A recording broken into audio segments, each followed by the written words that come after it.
Mga diaphragm na karburador ay kakaiba siya. Kung kayo ay magtatanong kung asan dyan ang minor, mga kaibigan, ito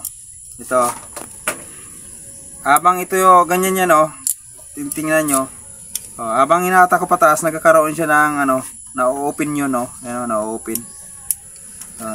So kung gusto nyo pataasan yung minor nyo, ikutin nyo lang ito. Ikutin nyo lang ito pag ganon. Kung magtatanong naman kayo, asan dyan ang mixture ng ating carb? Andito po mga kaibigan, ito. Andito. Okay. Baka sabihin nyo, ilang ikot po? Mula sa off, ganyan, off. Yan, off yan. Bibilang tayo ng mga 7 ikot.